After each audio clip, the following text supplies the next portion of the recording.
Last time we looked at two foundational figures who in the Hebrew Bible heard and answered to Yahweh's call, thereby setting the stage for the history of his chosen people to unfold in a self-understood relationship with their God. Today we'll turn our attention to the Hebrew Bible character who would be renamed Israel, would give his name to a people, and in the 20th century to a nation.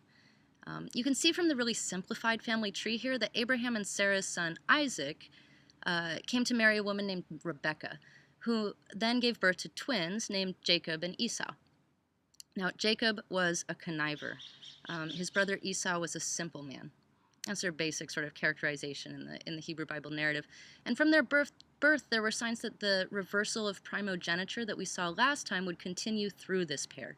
That God would continue to have a hand in and control the human relationships or the human assumptions that drive society. Rebekah's labor was a difficult one.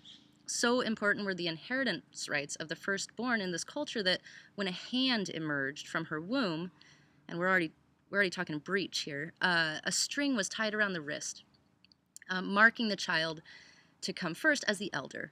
But before that first child, who was Esau, was born, his twin brother Jacob, still in the womb, pulled him back in and preceded him into the world. Right? Ouch, right? Jacob's name itself means, or is rooted in a word that means one who supplants. Whoa, that's big. We'll change that. It's an A-N-T-S. And there we go, smaller.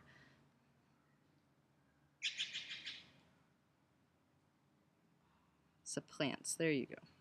Or takes over, or owns what wasn't his. And that was Jacob. But because the string had been tied, the birthright was properly Esau's, and we all know that. Like I said, he was a simple man, and after a long day's hunt, which he thoroughly enjoyed, he returned to find Jacob eating a delicious meal, which he asked for a share in. And it's red lentils is what the meal was. So you're thinking, oh, that's pretty yummy, right? Probably some bay leaves, a little bit of spices. Jacob, in true brotherly fashion, offered him a share, but only, and this is Jacob, only if Esau agreed to buy it for the price of his birthright, his inheritance, and all the blessings that went with it, which he did. He was hungry. Later, when Isaac is blind and on his deathbed, Jacob colludes with his mother Rebekah to pretend to his father that he's the eldest, and so receives a stolen blessing. So this is Jacob, and he isn't what our common sense morality might think of as heroic. But a hero he is in the narrative. And, he's a prime example in the Hebrew Bible of that flawed hero that we talked about. And again, this indicates the degree to which Judaism is and continues to be, is from its foundation and continues to be a tradition that is pragmatically accepting of the laws, of the flaws inherent in humanity. At one point in the narrative, Jacob has a mystical experience in which he wrestles with the angel of the Lord, and as day breaks, agrees to release the angel on the condition that the angel give him a blessing. Like, sure, I'll let you go, but you got to give me a blessing first. That's smooth. The angel agrees to this and renames Jacob Israel. That's where he gets that name. So here, he gives his name to a people who, from this point, become known as the Israelites. So this is where their name changes again. And this people will hold to the ideal of the wrestler, one who is active in grappling with God's truth, in wrestling with God's representatives. And here we have a little image, a popular culture reference to this. I don't know if I believe in God. Well, you're not alone in that. I feel very alone. Which is why a lot of people turn to God. It's the whole concept. It makes the world a little less lonely, a little less scary. I don't know about less scary. God comes with a lot of scary. And I hear you. Especially the Old Testament God. He's a gangster. Great. Andy, you want an easy answer? Go Jesus, go Allah, go atheist. I'm a Jew. My obligation is to wrestle. It's to engage. It's not just to simply blindly believe. I mean, that's how I see it. So there we have it, Showtime's Weeds. That's a rabbi talking to Uncle Andy. Some of you may know this show, this episode, and it really just represents well, I think, this ideal of the wrestler that will continue through Jewish tradition. One thing he noted was he said Old Testament God, and we don't use that word. We use Hebrew Bible, because though this is a rabbi using it, in general, Jews don't refer to their own text as the Old Testament, seeing as somehow supplanted by a new one. But Hebrew Bible is just a little more respectful because it comes from within the tradition. So that's Israel. He's the wrestler, and he's the one from whom we really receive that ideal. Israel goes on to have 13 children by 4 women. The story of his marriages is itself a really great one, and I recommend it to you, though we don't have time for it here. And of those 13 children, 12 are sons. His daughter Dinah's story is also a good one, and again, I'll recommend it, but only in passing. The Red Tent is a novel that came out recently that retells that in interesting ways, so recommend that as well. The 12 sons will have families of their own, and these come to be known as the 12 tribes of Israel. Of the 12, Joseph was the second to the youngest, son of the favored wife, himself the father's favorite. The 10 brothers who were not sons of Rachel, the favored wife, were understandably jealous of the affections that they saw Joseph receive, and when their father Jacob gives to Joseph a many-colored coat, that really tipped the scales for them. These brothers took Joseph out into the desert, sold him into slavery, marking his coat with blood so that they might tell their father that Joseph had been killed. Some serious betrayal here, compounded by dishonesty. And so this is, again, a story that's really problematic. Joseph is taken to Egypt, where he becomes a servant in the Pharaoh's palace, working directly with Potiphar, the captain of the Pharaoh's guard. Now, one thing to know about Joseph is that he was a looker. This man was attractive. This did not escape Potiphar's wife. She noticed it. One midrashic narrative. Remember the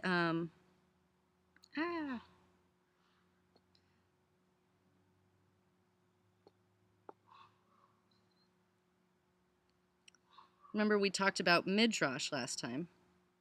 Those stories that sort of fill in the blank of fill in the blanks of the Hebrew Bible narrative, the things that aren't really told explicitly in the tale. One midrashic narrative tells of the day when, along with many of her lady friends, Potiphar's wife, they were all having a meal together, and she was cutting fruit.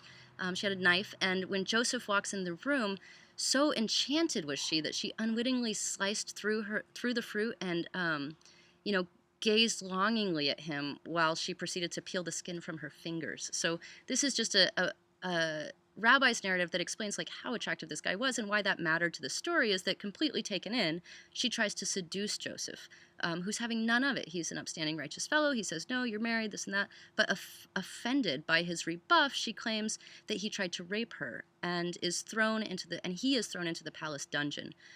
While he's there, he interprets the dreams of a fellow prisoner who, when he is released, hears of Pharaoh's own great distress regarding some seriously ominous dreams that he's been having, but can't understand. And so the Pharaoh hears of Joseph's talent, calls upon him to interpret the dreams he has had of 7 ears of fat ears of corn, and 7 dead ears, 7 fatted animals, and 7 starving ones.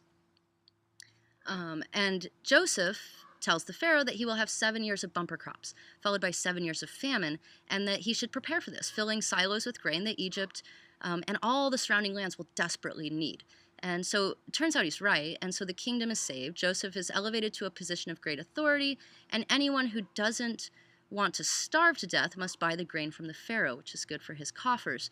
Among the needy, it turns out, are none other than Joseph's brothers, who still live in the area, and who, through another wonderful story I recommend to you, are, along with their father, reunited with their forgiving brother. When they apologize for their previous misdeeds, attempted murder, sort of, and selling them into slavery and all the lying and betrayal that went along with it, Joseph tells them a lesson that will continue to resonate through Jewish experience to this day. You meant it for bad, but God meant it for good. Yahweh is active in the experience of his people. He has his thumb on the scale, and is pushing it in the right direction. We can't presume to understand the plans we pretend to craft. We could try all we want, but at the end of the day, these plans are in somebody else's hands. We can act. We must act. That's the nature of freedom. You have to act, but we cannot control the many circumstances that shape our lives. That's God's domain for this tradition. Now, the story of Joseph has become very popular, and in the 20th century, it's celebrated more than anything else as a story about dreaming.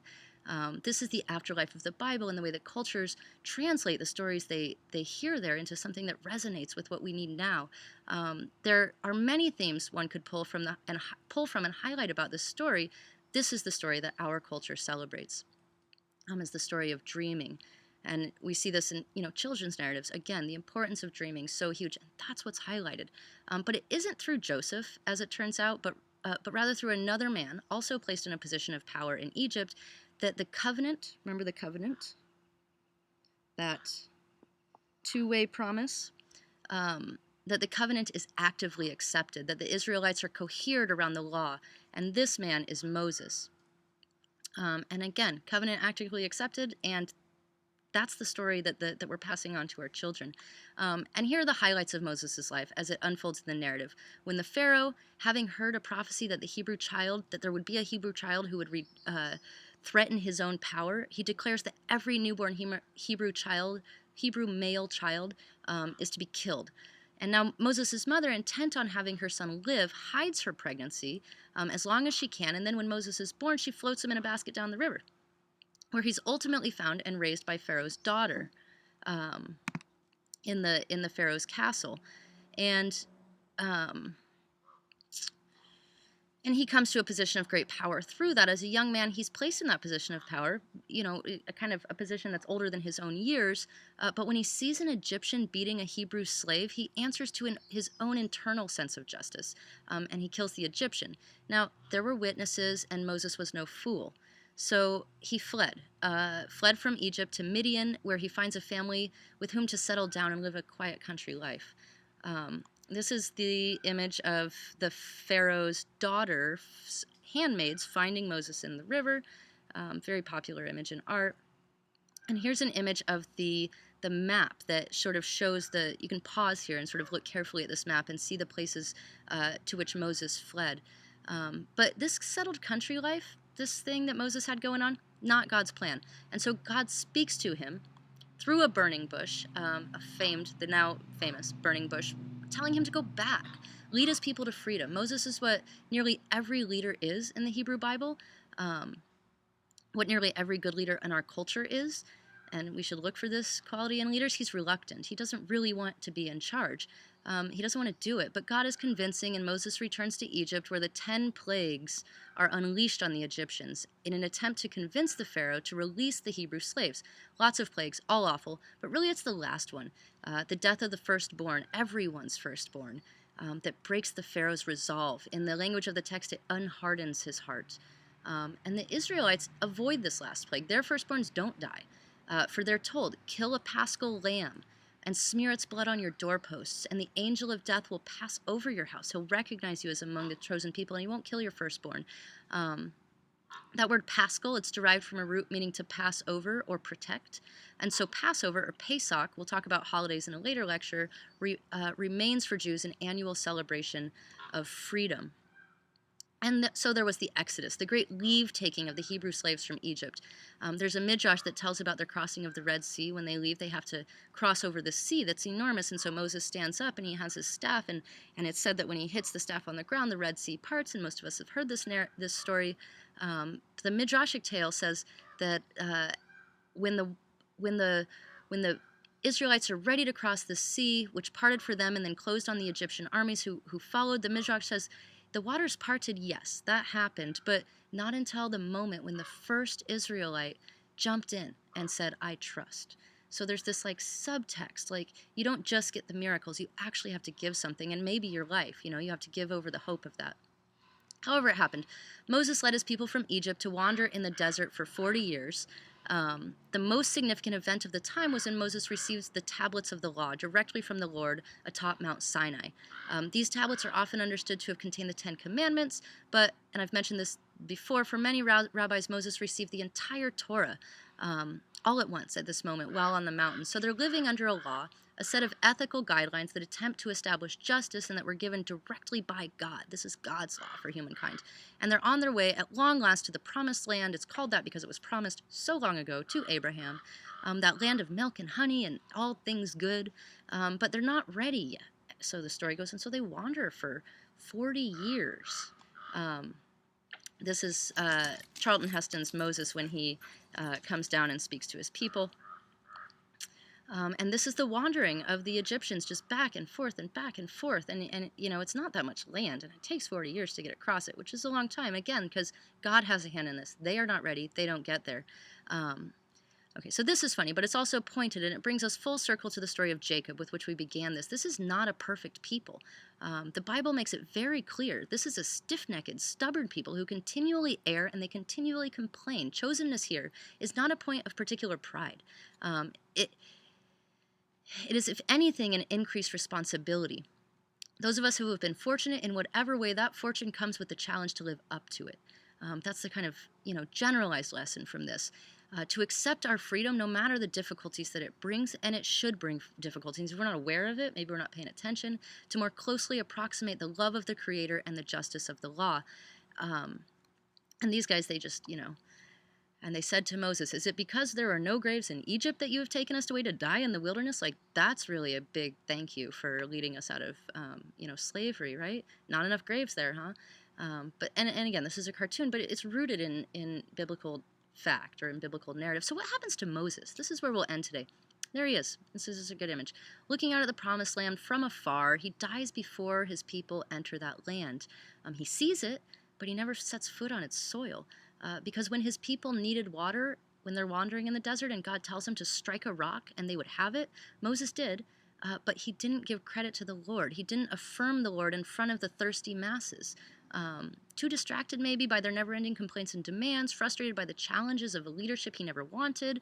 For whatever reason, Moses forgot to acknowledge and affirm the power that was not his own. He had a very human moment where he forgot to honor, forgot to be grateful. And this can be a reminder to us. We don't want to forget that. The consequences can be disastrous. So between now and next time, let's remember to be grateful and to give honor where honor is due. And along with a healthy dose of courage and persistence, this narrative tells us, that's the ticket to the promised land.